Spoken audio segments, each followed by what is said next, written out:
Mi hijo Carlos me botó de mi propia casa con apenas $12 en el bolsillo. 3 días después, me llamó riéndose: deja de ser patético, papá, era solo una broma. Lo que él no sabía es que ya no era el mismo hombre quebrado que había echado a la calle como a un perro callejero. 70 años cumplí el mes pasado. 70 años de trabajar desde que tenía 14, de levantarme antes del amanecer, de regresar a casa con las manos destrozadas y la espalda partida. 70 años construyendo casas para otros mientras soñaba con tener la mía propia. Y cuando por fin la conseguí, cuando por fin pude darle a mi hijo Carlos todo lo que yo nunca tuve, él decidió que ya no me necesitaba. Carlos nació cuando yo tenía 25 años. Su madre, mi querida esposa, murió cuando él apenas tenía 8. Desde entonces, fui padre y madre a la vez. Me levantaba a las 5 de la mañana para prepararle el desayuno, lo llevaba a la escuela antes de ir al trabajo, y por las noches lo ayudaba con las tareas mientras cenábamos juntos en esa pequeña mesa de madera que yo mismo había construido. Nunca fue fácil. Había días en que no tenía ni para comprar leche, pero Carlos siempre tuvo lo suyo. Cuando cumplió 18 y quiso estudiar ingeniería, vendí mi vieja camioneta para pagar su universidad. Cuando se graduó y consiguió su primer trabajo, yo seguía viviendo en la misma casa pequeña, durmiendo en el mismo colchón desgastado, esperando el día en que él me dijera que estaba orgulloso de su viejo padre. Ese día nunca llegó. En cambio, llegó Elena. Una mujer hermosa, educada, de buena familia. Carlos se enamoró perdidamente y yo me alegré por él. Por fin mi hijo tendría la felicidad que yo nunca pude darle después de que perdió a su madre. Cuando me pidió dinero para la boda, no dudé ni un segundo. Saqué todos mis ahorros, hasta el último centavo que había guardado para mi vejez. La boda fue preciosa. Carlos lucía elegante en su traje negro, Elena radiante en su vestido blanco. Yo estaba ahí, en primera fila, con mi único traje bueno que había comprado para la ocasión. Cuando el sacerdote preguntó quién entregaba a la novia, Carlos me miró y sonrió. Por un momento, sentí que todo había valido la pena. Después de la luna de miel, Carlos y Elena regresaron sin dinero para pagar el alquiler de su apartamento. Yo no lo pensé 2 veces. Les dije que se vinieran a vivir conmigo mientras se establecían. Mi casa no era grande, pero tenía espacio suficiente para los 3. Elena se mostró reticente al principio, pero Carlos la convenció. Es solo temporal, amor, le decía. Mi papá nos está ayudando. Los primeros meses fueron hermosos. Elena cocinaba unas comidas deliciosas, Carlos llegaba del trabajo con energía y yo me sentía útil otra vez. Por las noches, nos sentábamos los 3 en la sala a ver televisión, como una familia de verdad. Elena incluso me llamaba papá Javier, y eso me llenaba el corazón de una alegría que no había sentido en años. Pero las cosas comenzaron a cambiar gradualmente.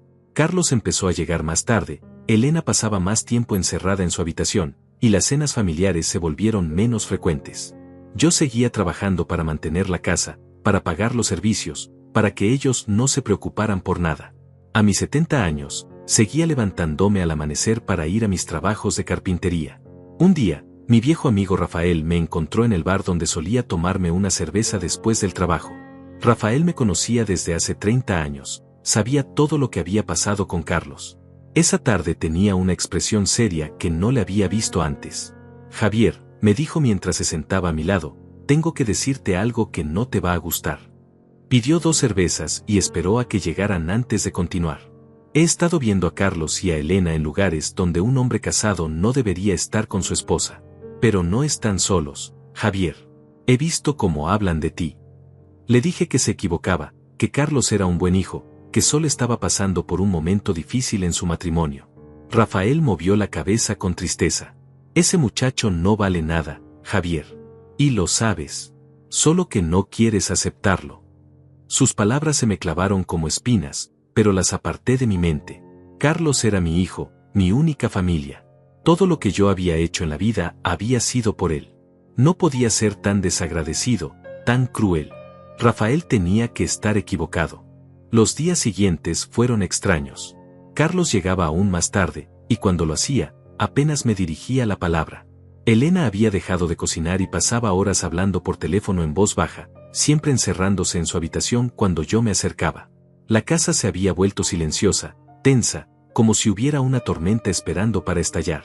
Una noche, mientras lavaba los platos después de cenar solo otra vez, escuché voces en la sala. Carlos y Elena estaban hablando, pero no en el tono amoroso de antes. Sus voces sonaban conspirativas, urgentes. Me acerqué sin hacer ruido, algo que jamás había hecho antes en mi propia casa, pero algo me decía que necesitaba escuchar. Ya no podemos seguir así, decía Elena con voz irritada. Tu padre está siempre aquí, siempre mirando, siempre metiéndose en nuestros asuntos. No tenemos privacidad, Carlos. No tenemos nuestra propia vida. Lo sé, respondía Carlos. Pero es mi padre, Elena. No puedo simplemente echarlo de su propia casa. ¿Su propia casa? Elena se reía con amargura. Carlos, nosotros pagamos las cuentas ahora. Tú tienes un buen trabajo, yo estoy trabajando también. Él es solo un viejo que se la pasa haciendo trabajitos de carpintería para sobrevivir. Nosotros podríamos vivir muchísimo mejor sin él aquí. Sentí como si me hubieran dado un puñetazo en el estómago. Yo seguía pagando la hipoteca de esa casa, seguía comprando la comida, seguía manteniendo todo funcionando. Pero me quedé ahí, paralizado, escuchando cómo mi nuera y mi hijo planeaban mi vida como si yo fuera un mueble viejo del que querían deshacerse. Además, continuaba Elena, tengo amigas que me han dicho que sus suegros viven en hogares para ancianos muy bonitos. Lugares donde pueden estar con gente de su edad, donde tienen actividades, donde no molestan a las familias jóvenes. Mi prima Teresa me contó que su suegro está feliz en uno de esos lugares. Dice que hasta tiene novia. Elena, por favor, Carlos parecía incómodo. Mi padre no va a aceptar eso nunca. Él construyó esta casa con sus propias manos. Esta es su vida. Además, no tenemos dinero para pagar un hogar de ancianos. Entonces tenemos que hacer que se vaya por su propia cuenta. Elena bajó la voz, pero yo aún podía escuchar cada palabra. Tenemos que hacer que entienda que ya no es bienvenido aquí, que estorba, que necesitamos nuestro espacio. Si él mismo decide irse, será mejor para todos. ¿Pero cómo vamos a hacer eso?, preguntó Carlos, y en su voz pude detectar algo que me heló la sangre. No era resistencia, era curiosidad. Mi hijo estaba considerando seriamente la propuesta de su esposa. Muy fácil, Elena sonaba segura ahora, como si hubiera pensado en esto por mucho tiempo. Dejamos de fingir que nos agrada tenerlo aquí. Dejamos de ser amables. Dejamos que sienta que molesta. Cuando llegue del trabajo, nosotros salimos. Cuando él quiera ver televisión, nosotros ocupamos la sala. Cuando él cocine, nosotros ya habemos comido. Poco a poco, él mismo va a entender que sobra. Esa noche no pude dormir. Me quedé despierto en mi cama, mirando el techo, recordando todos los sacrificios que había hecho. Recordé las noches que me quedé despierto cuando Carlos tenía fiebre de niño, sosteniendo su pequeña mano mientras el médico decía que teníamos que esperar a que bajara la temperatura. Recordé las veces que trabajé dobles turnos en la construcción, llegando a casa con las manos sangrando, solo para comprarle ropa nueva para la escuela porque los otros niños se burlaban de sus camisas remendadas. Recordé el día que Carlos cumplió 15 años y yo no tenía dinero para comprarle el regalo que él quería, una bicicleta nueva. Esa noche salí después de que él se durmiera, caminé hasta el otro lado de la ciudad, y trabajé toda la madrugada cargando camiones en el mercado central. Con ese dinero, más lo que pude pedir prestado al señor Héctor, mi vecino, logré comprar esa bicicleta. La cara de alegría de Carlos esa mañana había sido el mejor regalo de mi vida. ¿En qué momento mi hijo había dejado de amarme? ¿En qué momento me convertí en una carga, en un estorbo, en algo de lo que había que deshacerse? ¿Cuándo dejé de ser su papá para convertirme en un problema? Los siguientes días fueron una tortura silenciosa. Carlos evitaba mirarme a los ojos, Elena ya ni siquiera fingía ser amable. Cuando yo llegaba del trabajo, ellos se encerraban en su habitación y escuchaba risas y música, como si estuvieran celebrando mi ausencia. Cuando intentaba ver televisión en la sala, ellos llegaban y cambiaban el canal sin preguntarme, o simplemente se ponían a hablar tan alto que no podía escuchar nada. La comida se convirtió en otro campo de batalla silencioso. Elena dejó de cocinar para 3 personas. Preparaba exactamente 2 porciones, y cuando yo llegaba, fingía sorpresa. «Ay, Javier, no sabía que ibas a cenar en casa. No hay suficiente comida». Entonces yo tenía que cocinar para mí mismo, mientras ellos comían juntos, hablando en susurros y mirándome de reojo. Una mañana, mientras desayunaba café y pan tostado porque era lo único que quedaba en la cocina, Elena entró con una actitud diferente. Parecía nerviosa, pero decidida. «Javier», me dijo sin sentarse, «necesitamos hablar. Carlos y yo hemos estado pensando, y creemos que sería mejor para todos y tú. Bueno, si tú encontraras otro lugar donde vivir. Casi me atraganto con el café. ¿Perdón? ¿Otro lugar? Elena, esta es mi casa. Yo la compré, yo la construí, yo la he mantenido todos estos años. Sí, pero nosotros somos jóvenes, necesitamos nuestro espacio. Tú ya eres mayor, podrías estar más cómodo en un lugar para personas de tu edad. Hay lugares muy bonitos, con actividades, con enfermeras.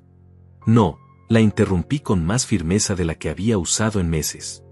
No me voy a ir a ningún hogar de ancianos. Esta es mi casa y aquí me quedo.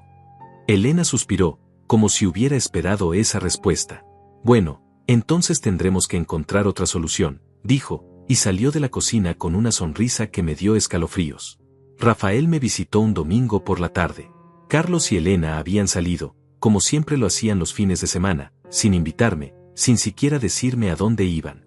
Rafael se sentó conmigo en el pequeño patio trasero donde yo había construido una mesa de madera hacía muchos años, la misma mesa donde Carlos había hecho sus tareas de la escuela. «Te ves terrible, hermano», me dijo mientras abría 2 cervezas. «¿Qué está pasando realmente en esta casa?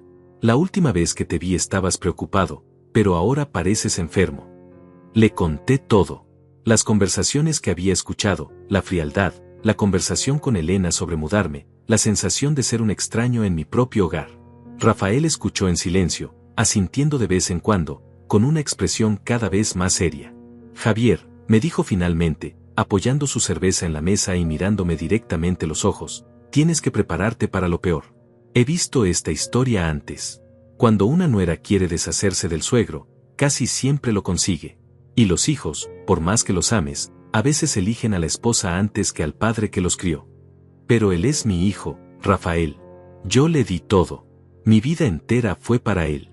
Renuncié a todo, a rehacer mi vida, a encontrar otra mujer después de que murió su madre. Todo fue para Carlos. Y por eso mismo es que te va a doler más cuando te traicione». Rafael puso su mano en mi hombro. Su piel estaba áspera, curtida por años de trabajo, igual que la mía. «Pero escúchame bien, Javier. Tú eres un hombre fuerte, un hombre digno. Has sobrevivido a cosas peores que esta. Perdiste a tu esposa cuando eras joven, criaste a un hijo solo, construiste esta casa con tus propias manos. Si llega el momento, si ellos te fallan, tú vas a salir adelante. Siempre lo has hecho». Esas palabras de Rafael me dieron algo de consuelo, pero no pudieron calmar la tormenta que sentía en el pecho.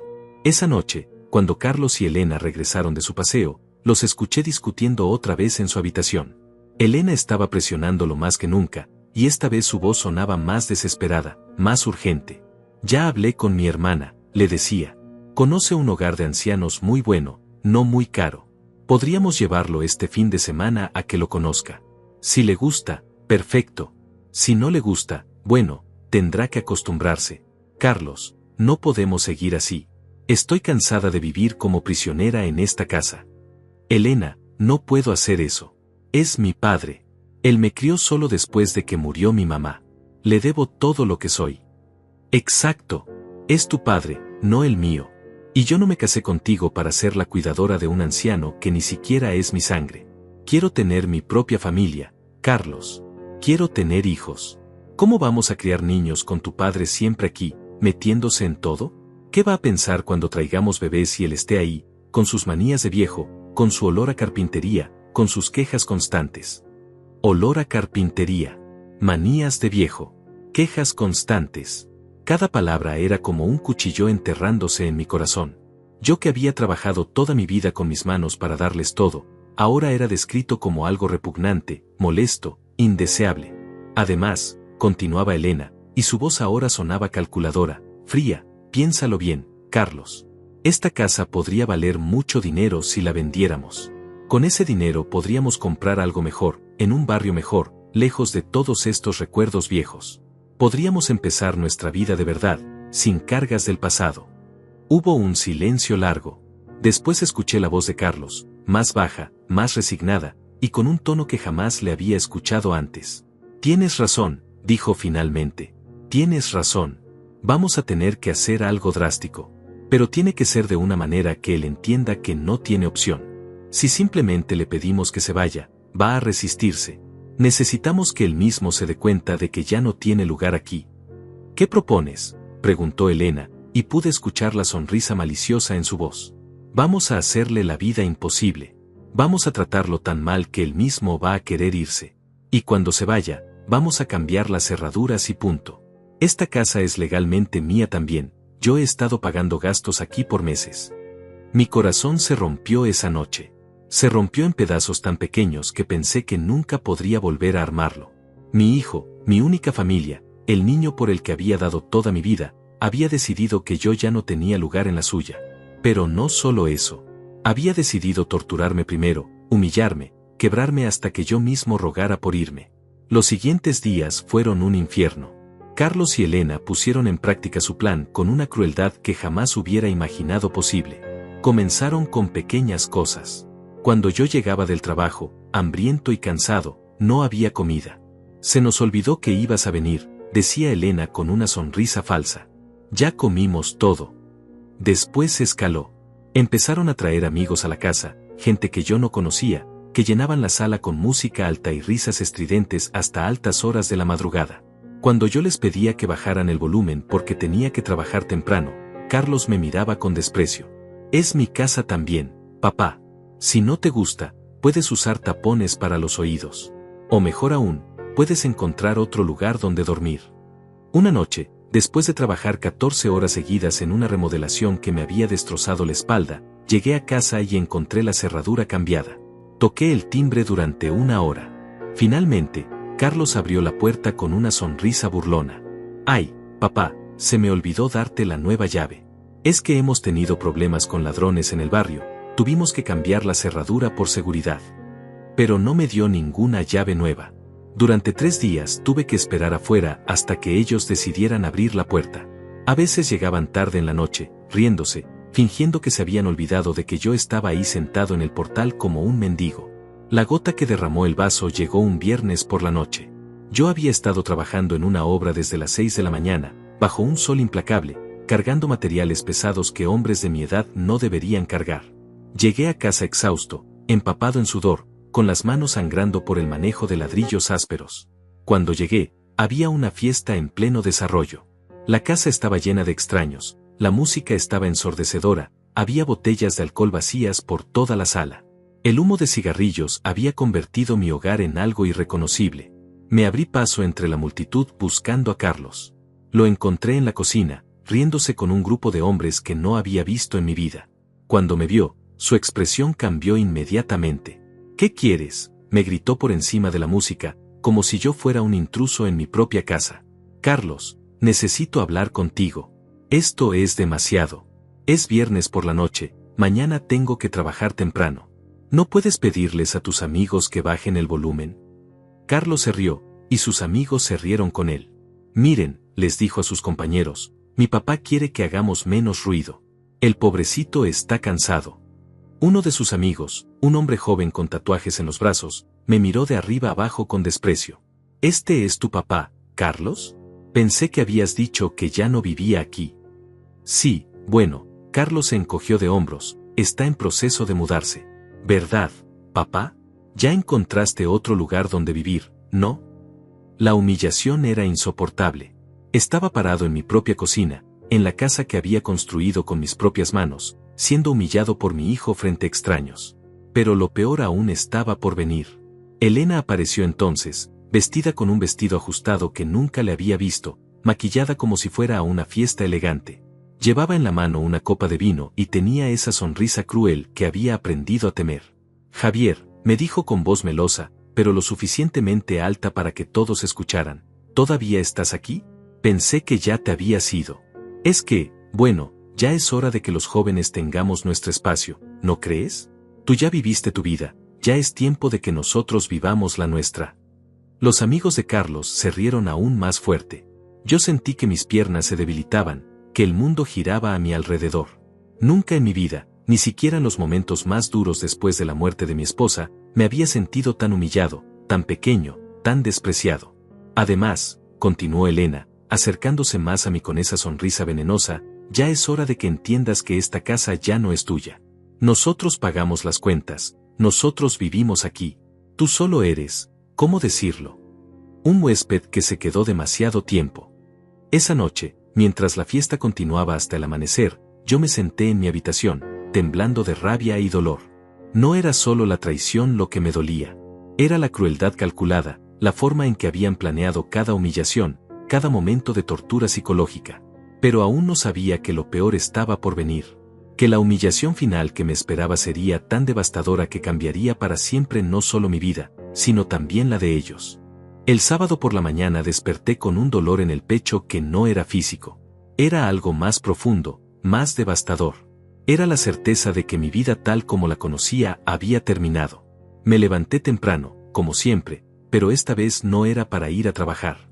Era porque no había podido dormir, porque cada vez que cerraba los ojos veía las caras burlosas de los amigos de Carlos, escuchaba las risas crueles de Elena. La casa estaba en silencio. Los restos de la fiesta estaban por todas partes, botellas vacías, platos sucios, colillas de cigarrillos en mis muebles. El olor a alcohol y humo había impregnado cada rincón de mi hogar. Me senté en mi vieja silla favorita, la que había comprado cuando Carlos era pequeño, y traté de entender cómo había llegado a este punto.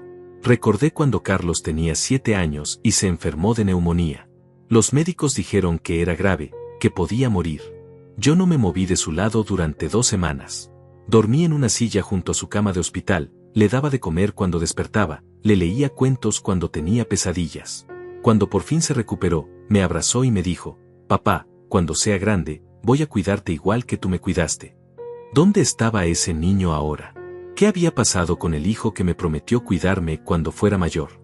Carlos bajó a la cocina alrededor del mediodía, con cara de resaca, despeinado, con la misma ropa de la noche anterior. Me vio sentado ahí y por un momento pareció incómodo, como si hubiera recordado algo de humanidad. Pero el momento pasó rápidamente. «Buenos días, papá», me dijo con una sonrisa forzada. «¿Dormiste bien? Espero que el ruido no te haya molestado mucho». Lo miré a los ojos, buscando algún rastro del niño que había criado, del joven que había educado con tanto amor. Pero solo vi a un extraño cruel que había aprendido a disfrutar mi sufrimiento. «Carlos», le dije con la voz más calmada que pude reunir, «necesitamos hablar. Esto no puede seguir así. Esta es mi casa, mi hogar. Yo no me voy a ir a ningún lado». Su sonrisa desapareció inmediatamente. «Ah, ¿sí? ¿Y qué vas a hacer para impedirlo? ¿Llamar a la policía? ¿Decirles que tu hijo y tu nuera están viviendo en tu casa? Ellos van a ver que esta casa tiene 2 habitantes registrados, Elena y yo. Van a ver que nosotros pagamos los servicios. Van a ver que tú eres solo un viejo que se niega a aceptar la realidad». Elena apareció entonces, bajando las escaleras con una bata de seda que yo nunca le había visto. Parecía fresca, descansada, como si la noche anterior hubiera sido perfecta para ella. «Buenos días, Javier», me dijo con esa voz falsa que había perfeccionado. «Espero que hayas dormido bien.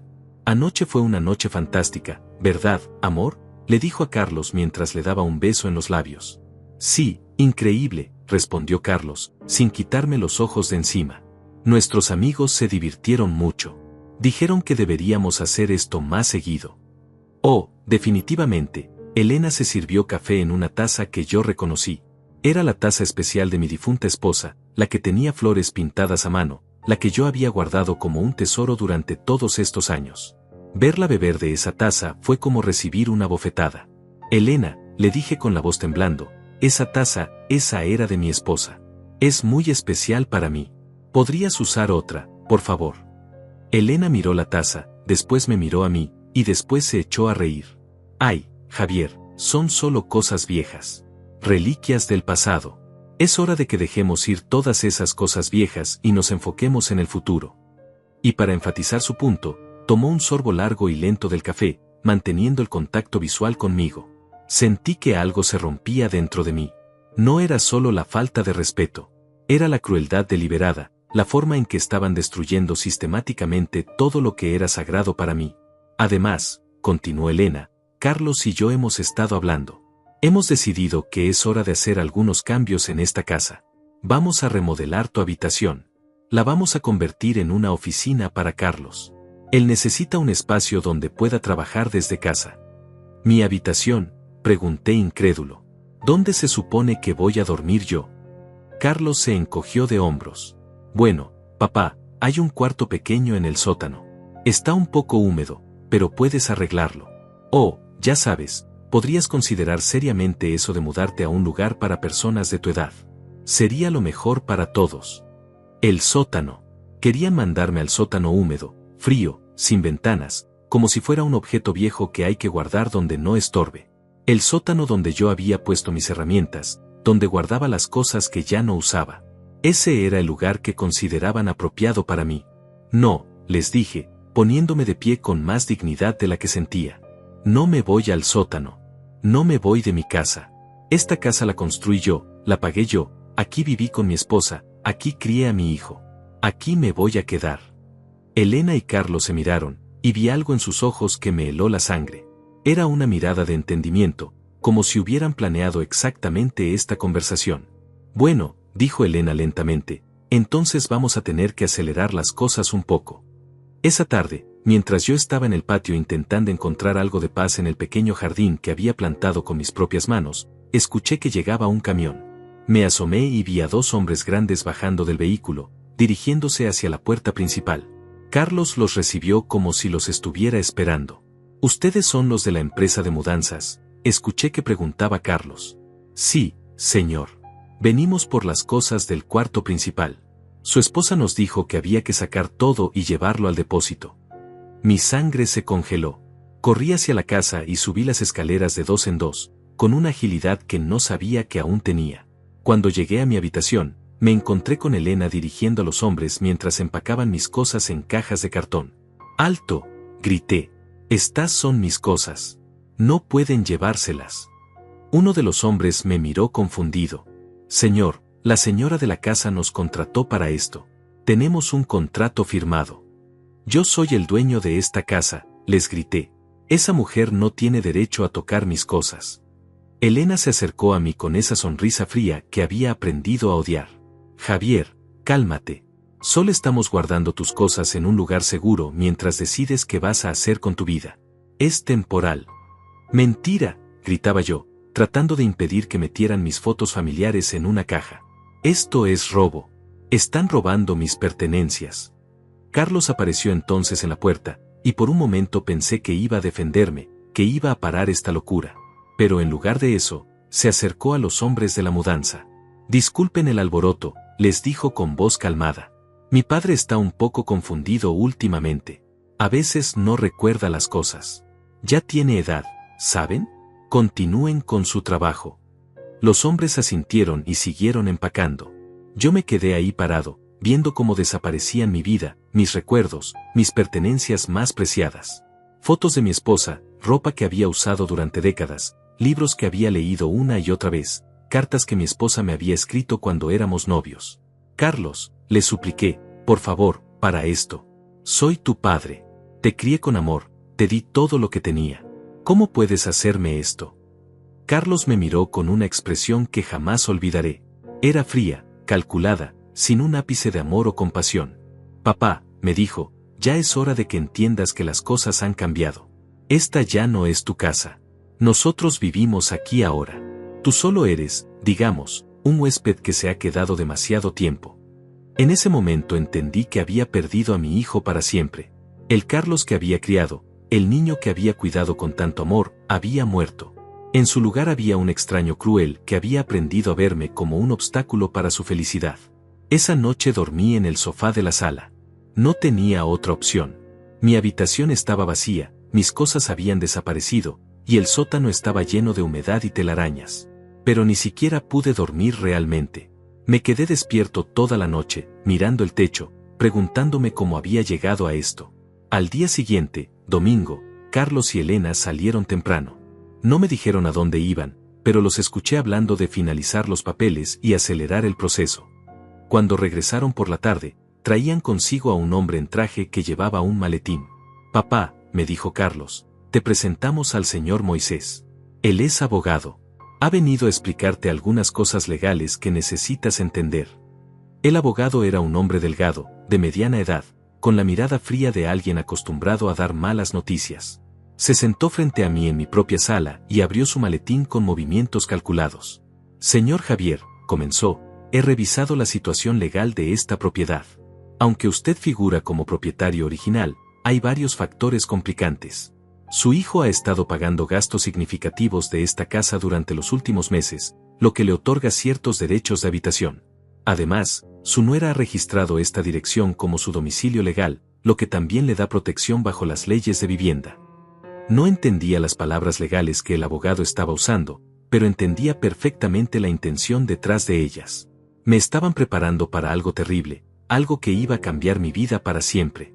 Lo que esto significa, continuó el señor Moisés con voz monótona, es que aunque usted tenga el título de propiedad, la situación se ha vuelto compleja. Su hijo y su nuera han establecido residencia legal aquí, han contribuido económicamente al mantenimiento, y han demostrado que esta es su vivienda principal. ¿Qué está tratando de decirme?, pregunté, aunque una parte de mí ya sabía la respuesta. El abogado intercambió una mirada con Carlos antes de continuar. Estoy diciendo que sería muy difícil para usted forzar legalmente su salida de esta propiedad. Pero, por otro lado, también sería muy fácil para ellos demostrar que usted representa un disturbio en su hogar establecido. Elena sonrió desde su lugar en el sillón. Era una sonrisa de triunfo, de alguien que había planeado cada movimiento de esta partida de ajedrez y sabía que ya había ganado. Además, agregó el abogado, debo informarle que su hijo ha expresado preocupaciones sobre su bienestar mental y físico. Ha mencionado episodios de confusión, olvidos frecuentes, comportamiento errático. Eso es mentira, exploté, poniéndome de pie tan rápido que la silla se tambaleó. No tengo ningún problema mental. Estoy perfectamente bien. Papá, intervino Carlos con voz condescendiente, ayer gritaste a los empleados de la mudanza, los acusaste de robar. Anoche te encontramos hablando solo en la cocina a las 3 de la madrugada. Esta mañana preguntaste 3 veces qué día era. Cada palabra era una mentira, pero el abogado las anotaba cuidadosamente en su libreta como si fueran hechos incuestionables. Lo que su hijo sugiere, continuó el señor Moisés, es que consideremos opciones que sean beneficiosas para todos. Hay residencias especializadas muy buenas, lugares donde personas de su edad pueden recibir el cuidado apropiado. No estoy loco, grité. No necesito cuidado especializado. Solo necesito que mi familia me respete en mi propia casa. El abogado cerró su libreta con un chasquido seco. Señor Javier, entiendo que esto es difícil para usted, pero debe considerar que resistirse solo va a hacer las cosas más complicadas. Su hijo está dispuesto a ayudarlo económicamente en esta transición. Está dispuesto a pagar los gastos de una residencia digna, a visitarlo regularmente. ¿Visitarme? La palabra salió de mi boca como un gemido. ¿Visitarme en un asilo como si fuera un extraño? Carlos se acercó entonces y puso su mano en mi hombro. Por un momento, sentí la esperanza absurda de que todo esto fuera una pesadilla, de que mi hijo había recapacitado, de que me iba a decir que todo había sido un error terrible. Papá, me dijo con voz suave, pero sus ojos seguían siendo fríos, sabes que te queremos. Pero las cosas tienen que cambiar. Elena y yo queremos empezar nuestra propia familia. Necesitamos privacidad. Necesitamos nuestro espacio. Tú has vivido tu vida, has hecho tu parte. Ahora es nuestro turno. Carlos, le supliqué, y mi voz se quebró, soy tu padre. Te crié cuando tu madre murió. Trabajé día y noche para darte todo lo que necesitabas. Sacrifiqué mi felicidad, mis oportunidades, todo por ti. ¿Eso no significa nada? Por un momento, vi algo en sus ojos. Un destello de dolor, de culpa, de reconocimiento. Pero Elena se acercó y tomó su brazo, y el momento pasó. Javier, dijo Elena con voz firme, entendemos que esto es difícil. Pero ya tomamos la decisión. Mañana por la mañana van a venir por ti. Ya tenemos todo arreglado en un lugar muy bonito, con gente de tu edad, con actividades. No, grité. No me voy. Esta es mi casa. Aquí me quedo. El abogado se puso de pie, guardó sus papeles en el maletín, y me miró con una mezcla de pena y fastidio profesional. Señor Javier, puedo entender su resistencia, pero debe saber que si no coopera voluntariamente, hay otros medios legales. Su hijo puede solicitar una evaluación psiquiátrica obligatoria. Puede argumentar que usted representa un peligro para sí mismo y para otros. El proceso sería mucho más traumático para usted. La amenaza era clara. O me iba por las buenas, o me iban a sacar por las malas, posiblemente con una camisa de fuerza y un diagnóstico de demencia fabricado. Esa noche, mi última noche en la casa que había construido con mis propias manos, no pude hacer otra cosa que caminar por las habitaciones vacías, tocando las paredes que había levantado, recordando cada momento feliz que había vivido ahí. Recordé cuando traje a mi esposa por primera vez después de nuestra boda. Era una casa pequeña entonces, apenas 2 habitaciones, pero ella la miró como si fuera un palacio. Es perfecta, Javier, me había dicho, abrazándome. Aquí vamos a ser felices. Recordé cuando nació Carlos. Lo traje del hospital envuelto en una mantita azul, y mi esposa lo puso en la pequeña cuna que yo había construido especialmente para él. Mira, mi amor, le había susurrado, este es tu hogar. Aquí siempre vas a estar seguro. Recordé las navidades, los cumpleaños, las noches en que Carlos tenía pesadillas y venía corriendo a nuestra habitación. Recordé el día que mi esposa murió, y como Carlos y yo nos abrazamos en esta misma sala, prometiéndonos que siempre nos cuidaríamos el uno al otro. ¿Cómo habían llegado esos recuerdos hermosos a convertirse en esta pesadilla? A las 5 de la mañana, escuché ruido en la cocina. Carlos y Elena estaban despiertos, preparando café, hablando en voz baja. Me acerqué sin hacer ruido y los escuché. ¿Estás seguro de que estamos haciendo lo correcto?, preguntaba Elena, pero su voz no sonaba arrepentida, sino más bien como si estuviera confirmando una decisión ya tomada. Es lo mejor para todos, respondió Carlos. Él va a estar mejor cuidado, nosotros vamos a poder vivir nuestra vida, y la casa va a ser completamente nuestra. Además, ya firmé los papeles para refinanciarla. Con el dinero extra podemos hacer la remodelación que querías. ¿Ya firmaste para refinanciar? Elena sonaba sorprendida. ¿Sin decirle nada a tu papá? Carlos se rió. Elena, mi papá ya no toma decisiones sobre esta casa. Ayer el abogado me explicó cómo transferir legalmente la propiedad. Como yo soy su único heredero y él va a estar en un hogar especializado, puedo argumentar incapacidad mental temporal y obtener poder legal sobre sus bienes. Incapacidad mental temporal. Elena repetía las palabras como si las estuviera saboreando. Sí. El abogado dice que es muy fácil. Con los testimonios que ya tenemos sobre su comportamiento errático, más la evaluación psiquiátrica que van a hacer en el hogar, podemos obtener la custodia legal de sus propiedades. Oficialmente, será para protegerlo de sí mismo. Entendí entonces la magnitud de la traición. No solo me estaban echando de mi casa, me estaban robando todo. Mi hogar, mis ahorros, mi libertad, mi dignidad. Y lo estaban haciendo de una manera que los haría parecer hijos cuidadosos que protegían a un padre enfermo. A las 7 en punto llegó una camioneta blanca. De ella bajaron 2 hombres uniformados y una mujer con bata blanca que parecía enfermera. Carlos los recibió en la puerta como si fueran invitados esperados. Buenos días, dijo la mujer. Venimos por el señor Javier. ¿Ya está listo? No estaba listo. Nunca iba a estar listo para esto. Pero cuando traté de resistirme, cuando grité que no me quería ir, que esa era mi casa, que me estaban secuestrando, los 2 hombres uniformados me tomaron suavemente pero firmemente de los brazos. Señor Javier, me dijo la enfermera con voz condescendiente, entendemos que esto es difícil. Pero su familia ha tomado esta decisión por su propio bien. En el hogar va a estar mucho mejor cuidado. Carlos se acercó entonces con una pequeña maleta. Era la misma maleta que yo había usado para nuestra luna de miel hacía más de 30 años. Papá, me dijo, evitando mirar mis ojos, metí algunas de tus cosas importantes. Ropa, medicinas, algunas fotos. Te vamos a visitar pronto, te lo prometo.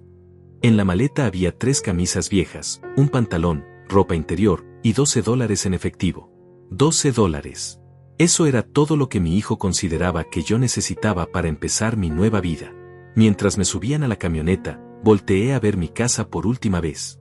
Elena estaba en la ventana de lo que había sido mi habitación, y cuando nuestros ojos se encontraron, me sonrió y me hizo adiós con la mano, como si fuera una vecina despidiéndose de un visitante.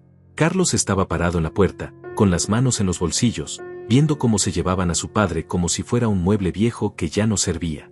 Carlos, le grité desde la ventana de la camioneta. Soy tu padre. Te amo.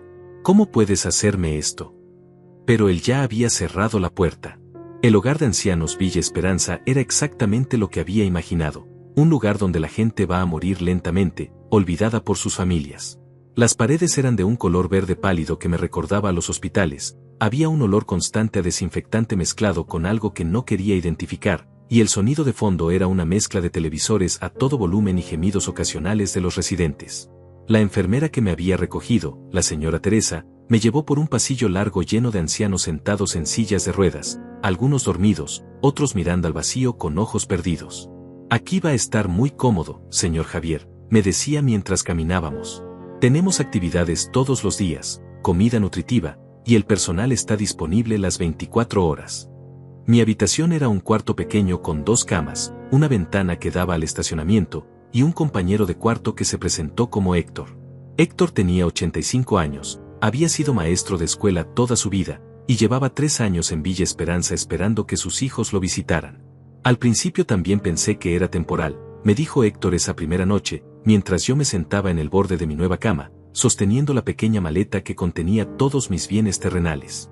Mi hijo me dijo que era solo hasta que encontrara un apartamento más pequeño, más manejable. Eso fue hace 3 años. ¿Y nunca te visitan?, le pregunté, aunque una parte de mí ya sabía la respuesta. Héctor se rió con amargura. El primer mes vinieron 2 veces. Después una vez cada 2 meses. Después solo en Navidad. El año pasado ni siquiera en Navidad. Ahora solo llaman para preguntar si sigo vivo, porque si me muero tienen que venir a firmar papeles. Esa primera semana fue un infierno de desesperación y humillación. Cada mañana me despertaba pensando que todo había sido una pesadilla terrible, que iba a estar en mi propia cama, en mi propia casa. Pero cada mañana la realidad me golpeaba de nuevo. Estaba en un hogar de ancianos, abandonado por mi único hijo, reducido a ser un número en un lugar que olía a muerte. Las rutinas eran rígidas e infantilizantes. Desayuno a las 7, actividades forzadas a las 9, almuerzo a las 12, siesta obligatoria a las 2, cena a las 6, medicinas a las 8, luces apagadas a las 10. Como si fuéramos niños problemáticos que necesitaban supervisión constante. Pero lo peor era la esperanza que se negaba a morir. Cada vez que sonaba el teléfono en la recepción, cada vez que veía un carro parecido al de Carlos en el estacionamiento, mi corazón se aceleraba pensando que venía a buscarme, que se había dado cuenta de su error, que me iba a llevar a casa. El teléfono nunca era para mí. El carro nunca era el de Carlos. Al tercer día, una trabajadora social llamada Rebeca vino a hablar conmigo. Era una mujer joven, de unos 30 años, con ojos amables pero cansados. Se sentó frente a mí en la sala común, rodeados de otros ancianos que dormitaban frente al televisor. Señor Javier, me dijo con voz suave, sé que esto es una transición difícil para usted. Es normal sentirse confundido, enojado, traicionado. Muchos de nuestros residentes pasan por lo mismo. No estoy confundido, le dije con firmeza. Sé exactamente lo que pasó. Mi hijo y su esposa me robaron mi casa y me mandaron aquí para deshacerse de mí. No estoy loco, no estoy enfermo, y no pertenezco a este lugar. Rebeca asintió comprensivamente.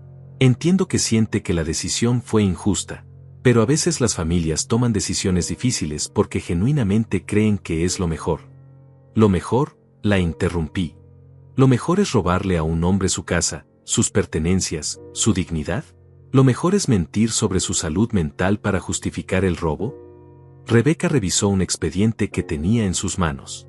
Señor Javier, según los reportes que recibimos de su familia, usted había estado mostrando signos preocupantes. Episodios de confusión, agresividad, comportamiento errático. Todo mentira, le dije cansadamente. Todo inventado para justificar lo que me hicieron. Bueno, Rebeca cerró el expediente. Independientemente de las circunstancias que lo trajeron aquí, ahora está aquí, y mi trabajo es ayudarlo a adaptarse de la mejor manera posible. ¿Ha pensado en llamar a su hijo? A veces una conversación honesta puede. Ya lo intenté, mentí. La verdad era que tenía demasiado miedo de llamar, demasiado miedo de escuchar su voz fría, demasiado miedo de enfrentar el rechazo otra vez. Esa noche, después de que apagaran las luces, me quedé despierto mirando el techo, escuchando los ronquidos de Héctor y los sonidos nocturnos del hogar. Pensé en mi casa vacía, en Carlos y Elena durmiendo en mi cama, usando mis cosas, viviendo su vida feliz sin mí. Fue entonces cuando tomé una decisión que cambiaría todo. Al día siguiente, durante la hora de actividades recreativas, mientras los otros residentes jugaban bingo o hacían manualidades, me acerqué a Rebeca. Necesito salir, le dije. Solo por unas horas. Necesito ir al centro, hacer unos trámites personales. Rebeca parecía dudosa.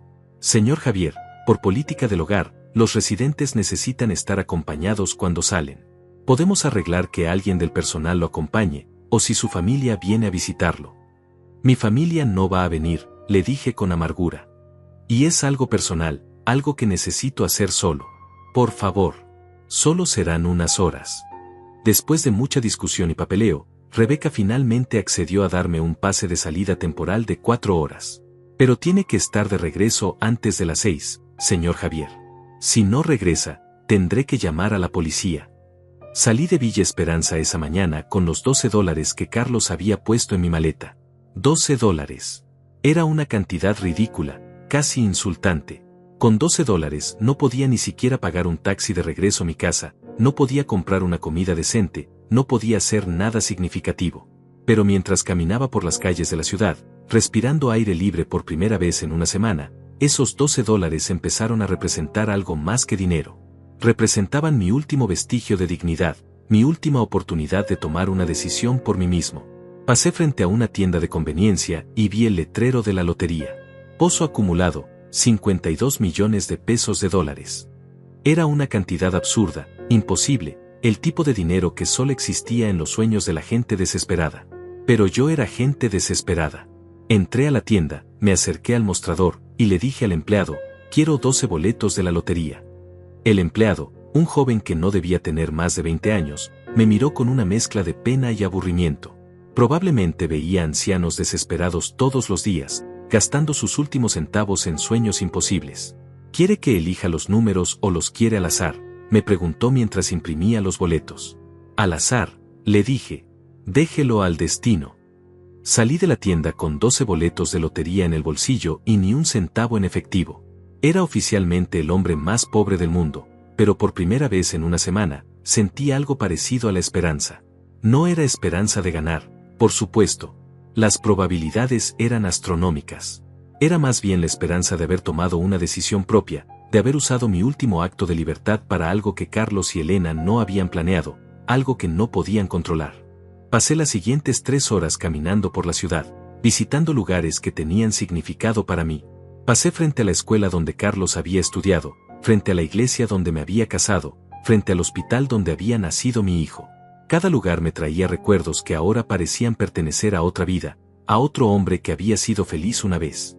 Cuando regresé a Villa Esperanza, Rebeca me estaba esperando en la recepción con cara de preocupación.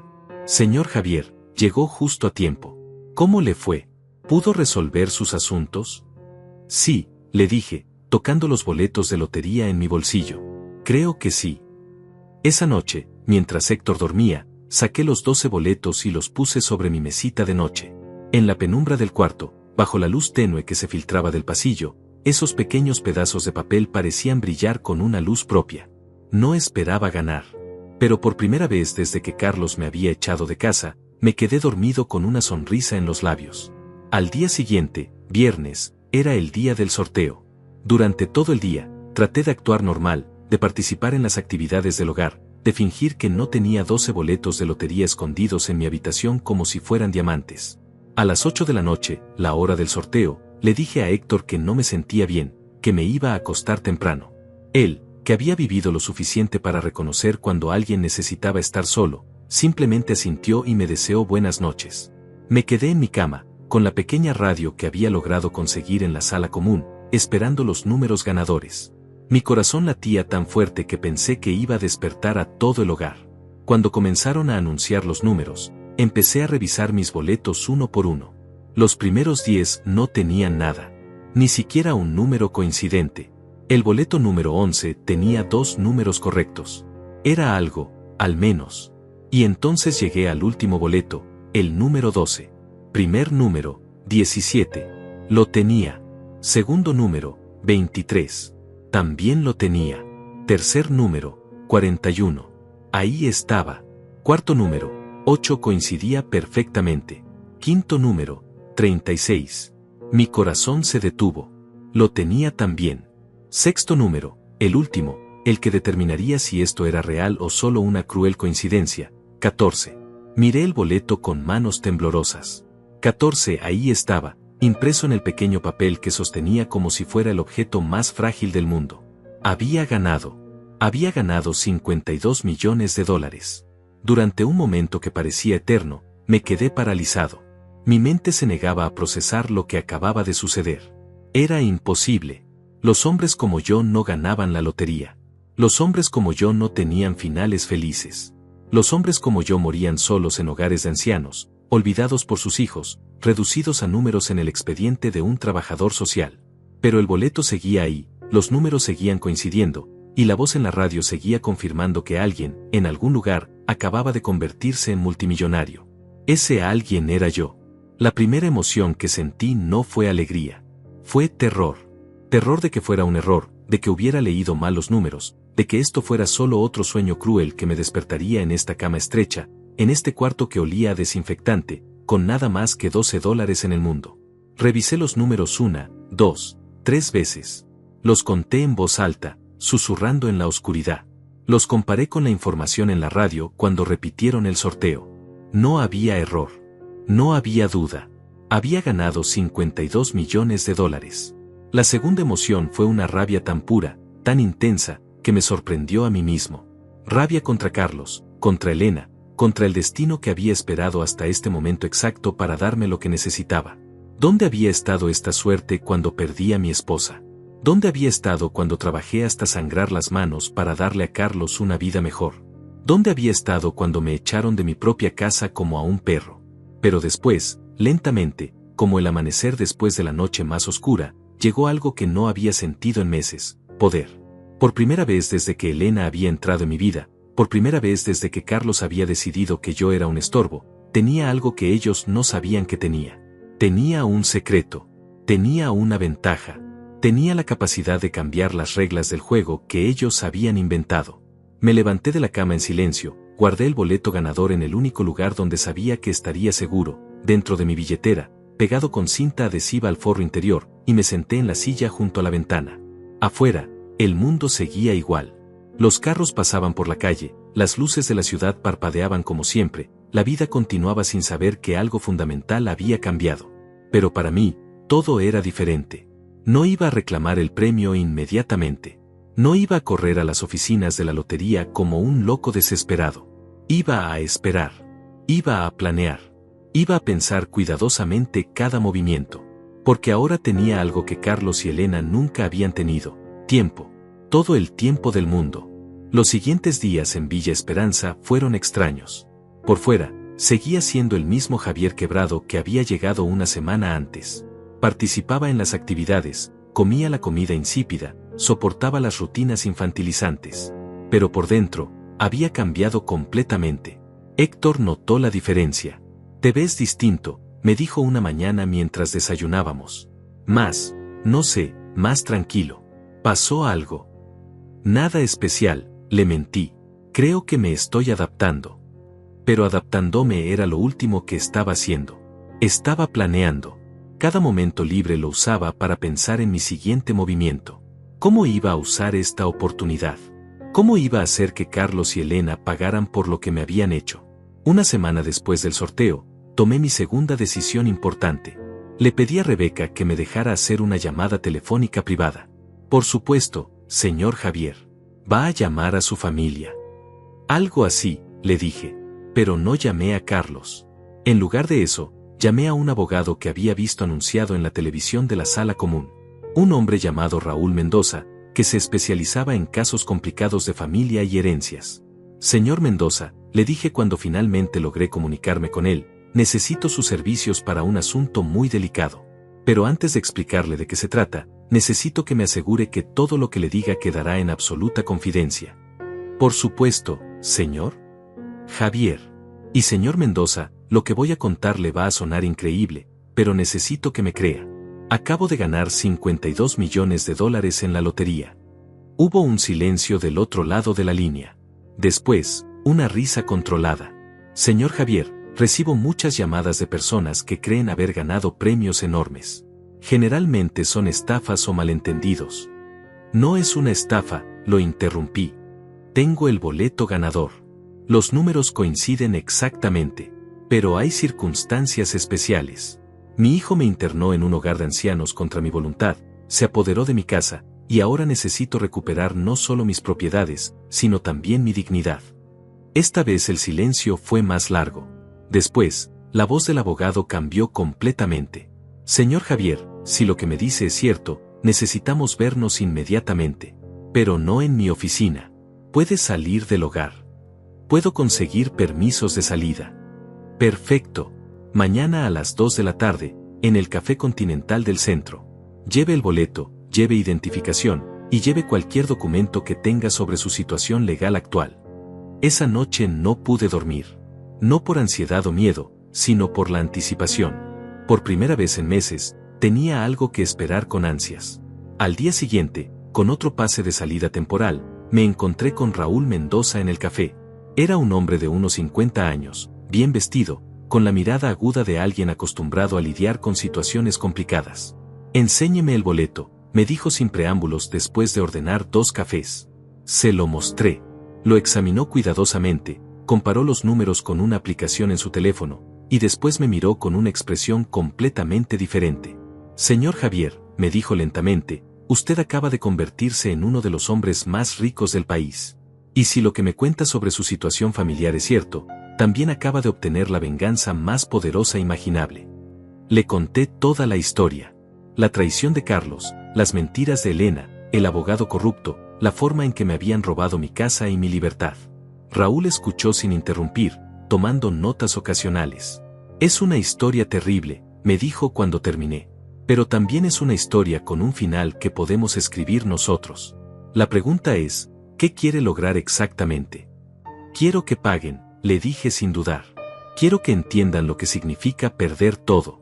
Quiero que sientan la humillación que me hicieron sentir a mí. Raúl sonrió, y fue una sonrisa que me dio escalofríos. Era la sonrisa de un hombre que disfrutaba los desafíos complicados. Entonces vamos a darles exactamente eso, me dijo. Pero lo vamos a hacer de una manera que sea completamente legal, completamente justificada, y completamente devastadora para ellos. Durante las siguientes 2 horas, Raúl me explicó su plan. Era brillante, era cruel, y era perfectamente factible. Íbamos a dejar que Carlos y Elena creyeran que habían ganado. Íbamos a dejarlos disfrutar mi casa, refinanciar la propiedad, gastar el dinero, hacer planes para su futuro. Íbamos a dejarlos creer que se habían salido con la suya.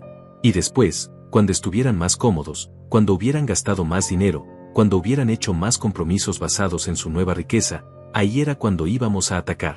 Pero mientras tanto, me dijo Raúl, usted tiene que seguir aquí, en el hogar. Tiene que seguir actuando como el anciano derrotado que ellos creen que es. No puede despertar sospechas. No puede cambiar su comportamiento. Tiene que ser paciente. ¿Por cuánto tiempo? Unos meses. Tal vez 6. Lo suficiente para que ellos se sientan completamente seguros, para que cometan errores, para que se expongan completamente. 6 meses más en Villa Esperanza. 6 meses más fingiendo ser el hombre roto que mi hijo había descartado. Pero ahora esos 6 meses tenían un propósito. Tenían un final. Hay una cosa más, me dijo Raúl antes de despedirnos. Durante estos meses, voy a estar trabajando en segundo plano. Voy a estar investigando a su hijo, a su nuera, al abogado que los ayudó. Voy a estar preparando el terreno legal. Y cuando llegue el momento, cuando usted esté listo, vamos a destruir todo lo que han construido sobre su traición. Regresé a Villa Esperanza esa tarde con una sensación completamente nueva. Ya no era un prisionero. Era un espía en territorio enemigo, esperando el momento perfecto para atacar. Esa noche, 3 días después del sorteo, sonó mi teléfono por primera vez desde que había llegado al hogar. Era Carlos. ¿Papá? La voz de Carlos sonaba extraña al teléfono. No era la frialdad cruel de los últimos días antes de echarme. Había algo diferente, algo que tardé un momento en identificar. Era diversión. Se estaba divirtiendo. Hola, Carlos, le respondí, manteniendo mi voz tan neutral como pude. ¿Cómo estás, papá? ¿Te están tratando bien ahí? Espero que te estés adaptando al hogar. Cada palabra era como una aguja clavándose en mi piel. La forma casual en que hablaba, como si hubiera hecho algo normal, algo aceptable. Estoy bien, le mentí. Es diferente. Carlos se rió. Seguro que sí. Escucha, papá, te estoy llamando porque quería explicarte algo que pasó después de que te fuiste. ¿Después de que me fui? Como si yo hubiera decidido irme por mi propia voluntad, como si hubiera empacado mis cosas voluntariamente y me hubiera despedido con un abrazo. ¿Qué pasó?, le pregunté, aunque una parte de mí ya sabía que no quería escuchar la respuesta. Bueno, resulta que todo esto de llevarte al hogar fue solo una broma, papá. Elena y yo estábamos bromeando. Queríamos darte un susto, hacerte entender lo importante que es la familia, que no se debe dar todo por sentado. Me quedé callado, procesando lo que acababa de escuchar. ¿Una broma? ¿Me habían robado mi casa, me habían humillado, me habían internado en un asilo como una broma? ¿Papá? ¿Sigues ahí? Sí, logré decir con voz ronca. Estoy aquí. Mira, ya sé que estuvo un poco pesado, pero era necesario. Tenías que aprender a valorar lo que tienes. A veces los papás se ponen muy cómodos, muy demandantes, y necesitan un pequeño recordatorio de que los hijos también tienen sus propias vidas. Pequeño recordatorio. Habían destruido mi vida como un pequeño recordatorio. Pero ya pasó, papá. Ya aprendiste la lección. Elena y yo decidimos que ya es hora de que regreses a casa. Ya extrañamos tu presencia, ya extrañamos las cenas familiares. ¿Extrañaban mi presencia? ¿Los mismos que habían celebrado cuando me echaron? ¿Los mismos que habían refinanciado mi casa antes de que mi cuerpo se enfriara en el asilo? Carlos, le dije, y mi voz temblaba no de debilidad, sino de ira contenida, ¿estás diciéndome que todo esto fue una broma? Exacto. Una broma pesada, lo admito, pero necesaria. Ya sabes cómo son estas cosas entre familia. A veces hay que ser un poco duros para enseñar lecciones importantes. Una broma. Semanas de humillación, de sentirme como un desecho humano, de llorar todas las noches en una cama extraña, de comer comida insípida rodeado de ancianos que habían perdido la esperanza. Todo había sido una broma. Pero bueno, continuó Carlos, ya es hora de que esto termine. Elena ya preparó tu habitación otra vez. Está todo listo para que regreses. ¿Qué dices, papá? ¿Vienes a casa mañana? Por un momento, sentí la tentación abrumadora de decir que sí, de gritar que sí, de rogarle que viniera por mí inmediatamente. Era mi hijo, era mi casa, era mi vida de antes. Una parte de mí, la parte que había sido padre por más tiempo que cualquier otra cosa, quería perdonar, quería olvidar, quería creer que tal vez, realmente había sido solo una broma cruel que se había salido de control. Pero después recordé las caras de burla de sus amigos. Recordé a Elena bebiendo de la taza de mi difunta esposa. Recordé al abogado con sus amenazas de evaluaciones psiquiátricas forzadas. Recordé las noches que había pasado llorando en silencio mientras ellos planeaban mi destrucción. Y recordé el boleto de lotería escondido en mi billetera. No lo sé, Carlos, le dije lentamente. Necesito pensarlo. Ha sido muy difícil para mí. Necesito tiempo para procesar todo esto. Hubo una pausa del otro lado de la línea. Después, la voz de Carlos cambió sutilmente. Se volvió más impaciente, más urgente. ¿Tiempo para procesarlo? Papá, te estoy diciendo que todo está perdonado. Que puedes regresar a casa. ¿Qué más necesitas procesar? Bueno, es que he estado hablando con la trabajadora social aquí, y me ha ayudado a entender algunas cosas sobre relaciones familiares tóxicas. Tal vez sería bueno que nos tomáramos un tiempo para pensar en cómo mejorar nuestra comunicación. Otra pausa, más larga esta vez. Relaciones familiares tóxicas. Carlos repitió las palabras como si fueran un insulto personal. ¿Eso es lo que te están metiendo en la cabeza ahí? Papá, somos familia. No hay nada tóxico en una familia que se ama y que a veces tiene que tomar decisiones difíciles. Carlos, me echaste de mi propia casa. Me quitaste mis pertenencias. Me mandaste a un asilo contra mi voluntad. Me dijiste que estaba loco. Eso es amor familiar. Era una broma, papá. Ya te lo expliqué. Era para enseñarte una lección. Por primera vez en meses, me encontré sonriendo. Era una sonrisa fría, pero era una sonrisa. ¿Sabes qué, Carlos? Tienes razón. A veces las familias tienen que enseñarse lecciones unos a otros. A veces hay que ser un poco duros para que la gente entienda cosas importantes. Exacto. Me alegra que lo entiendas, papá. Entonces, ¿vienes mañana? Te voy a llamar cuando esté listo, le dije. Cuando haya terminado de procesar todo esto. Cuando esté preparado para regresar.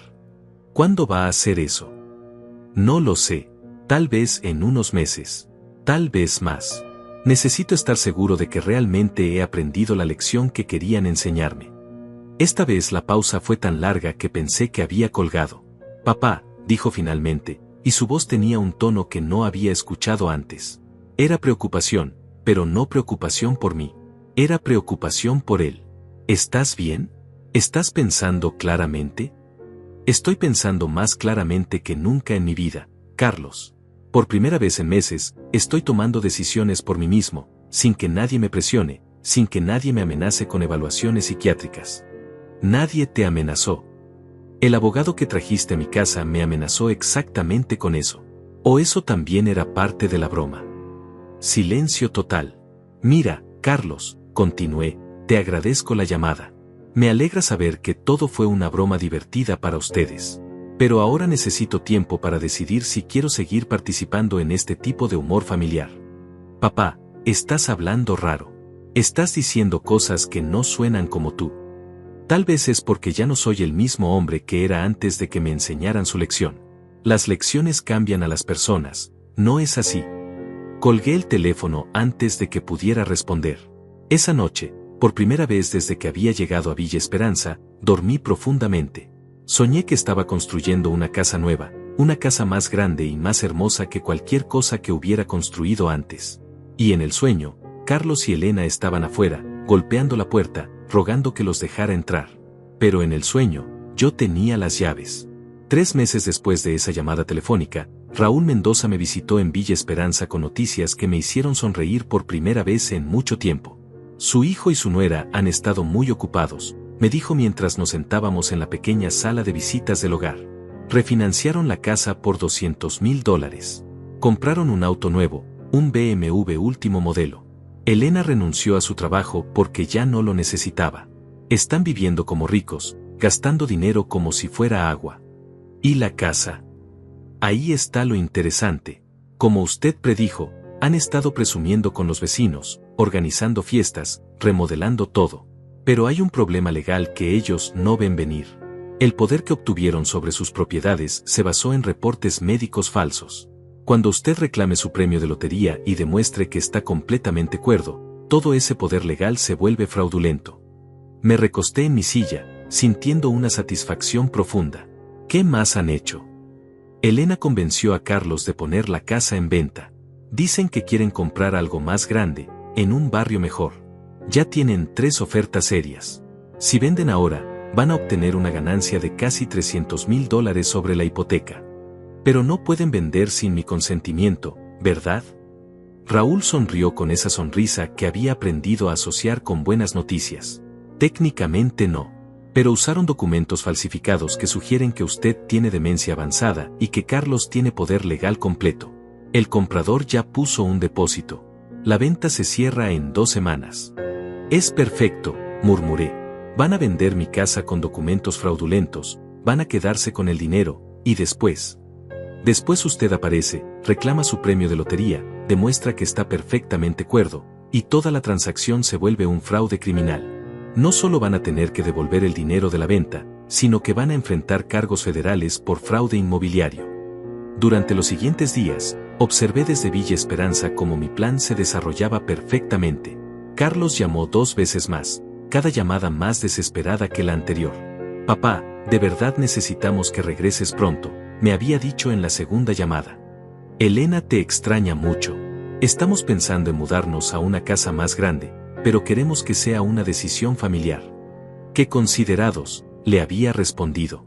Pero todavía estoy procesando las lecciones que me enseñaron. Necesito más tiempo. La tercera llamada había sido diferente. Carlos sonaba ansioso, casi pánico.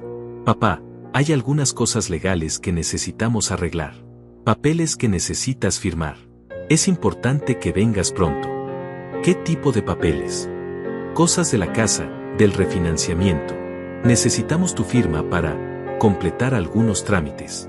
Carlos, me estás pidiendo que firme documentos que no he visto, para una casa de la que me echaron. Era una broma, papá.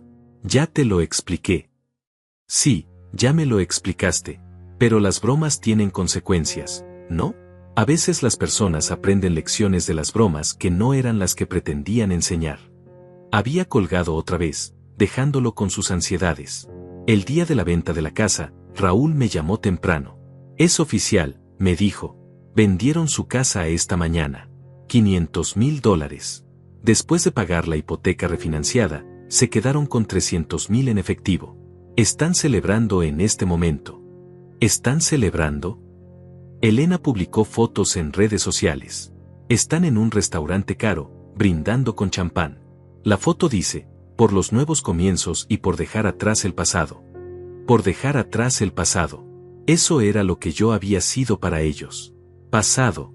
Algo que había que dejar atrás para poder avanzar hacia su nueva vida de lujo. Es hora, le dije a Raúl. Mañana vamos a reclamar el premio. Esa noche no pude dormir, pero no por ansiedad. Era anticipación pura. Después de 6 meses de fingir ser el anciano quebrantado que ellos creían que era, después de 6 meses de comer comida de hospital y participar en actividades infantiles, después de 6 meses de ser tratado como un número en un expediente, mañana iba a reclamar mi vida. A las 9 de la mañana del día siguiente, Raúl vino por mí en un auto elegante. Había arreglado mi salida definitiva de Villa Esperanza con una historia sobre un familiar lejano que había aparecido para cuidarme. ¿Está listo para esto, señor Javier?, me preguntó mientras conducíamos hacia las oficinas de la lotería. He estado listo durante 6 meses, le respondí. La reclamación del premio fue sorprendentemente simple. Mostré el boleto, proporcioné identificación, firmé algunos papeles. Los funcionarios de la lotería estaban acostumbrados a ganadores excitados, emocionales, incrédulos. Yo era diferente. Era calmado, controlado, como si hubiera sabido todo el tiempo que este día iba a llegar. Felicidades, señor Javier, me dijo la funcionaria mientras me entregaba el cheque certificado. $52 millones. ¿Tiene planes para el dinero? Sí, le dije, mirando el cheque que representaba más dinero del que Carlos y Elena podrían gastar en 10 vidas. Tengo planes muy específicos. Esa tarde, Raúl y yo fuimos directamente a la estación de policía. Con mi cheque de lotería como prueba de mi estabilidad mental, con documentos médicos que confirmaban mi salud perfecta, y con evidencia detallada del fraude que Carlos y Elena habían cometido, presentamos una denuncia formal. Fraude inmobiliario, falsificación de documentos médicos, abuso de anciano, y robo, enumeró el detective que tomó nuestra denuncia. Es un caso sólido. ¿Cuándo quiere que los arrestemos? Esta noche, le dije sin dudarlo. Mientras están gastando el dinero que robaron. A las 8 de la noche, mientras Carlos y Elena cenaban en otro restaurante caro con el dinero de la venta de mi casa, la policía llegó a arrestarlos. Raúl había arreglado que yo estuviera presente, esperando en un auto al otro lado de la calle. Pude ver todo. Pude ver la confusión en sus caras cuando los oficiales se acercaron a su mesa. Pude ver la incredulidad cuando les leyeron sus derechos. Pude ver el pánico cuando se dieron cuenta de que su mundo perfecto acababa de colapsar. Pero lo que más disfruté fue ver sus caras cuando uno de los oficiales les dijo, están arrestados por fraude en conexión con la propiedad de Javier Mendoza, quien los demandó esta mañana después de reclamar su premio de lotería de $52 millones. Vi cómo Elena se tambaleó, como si hubiera recibido un golpe físico. Vi cómo Carlos se quedó con la boca abierta, mirando a su alrededor como si buscara a alguien que le explicara que esto tenía que ser una pesadilla. $52 millones. Las palabras resonaron en el aire mientras los esposaban. Mi teléfono sonó 3 horas después. Era Carlos, llamando desde la cárcel. ¿Papá? Su voz era apenas un susurro roto. Papá, ¿eres tú? Hola, Carlos, le dije con la misma voz calmada que había usado durante todos estos meses. Papá, por favor, dime que esto es una pesadilla. Dime que no es real. Dime que no ganaste la lotería, que no nos metiste a la cárcel, que no. Oh, es muy real, Carlos. Tan real como el hogar de ancianos donde me mandaste. Tan real como las humillaciones que me hiciste pasar. Tan real como la casa que vendiste ilegalmente. Era una broma, papá. Te lo juro, era solo una broma. Tienes razón, le dije, y por primera vez en meses, dejé que sonriera en mi voz. Era una broma. Una broma que me enseñó exactamente quién eres realmente. Y ahora yo también tengo una broma para ti. Papá. La broma es que durante 6 meses pensaste que me habías destruido. Pensaste que habías ganado. Pensaste que eras inteligente, calculador, exitoso. Pero resulta que el viejo patético al que echaste de su casa tenía 52 millones de dólares esperándolo. Hubo un silencio largo del otro lado de la línea. La diferencia entre tu broma y la mía, Carlos, es que la mía tiene final feliz. Para mí. Colgué el teléfono y miré por la ventana de mi nuevo penthouse, comprado esa misma tarde con dinero en efectivo. Afuera, la ciudad se extendía como un mar de luces brillantes, lleno de posibilidades que nunca había imaginado. Mañana iba a empezar a construir mi nueva vida. Una vida donde nadie me iba a faltar el respeto nunca más.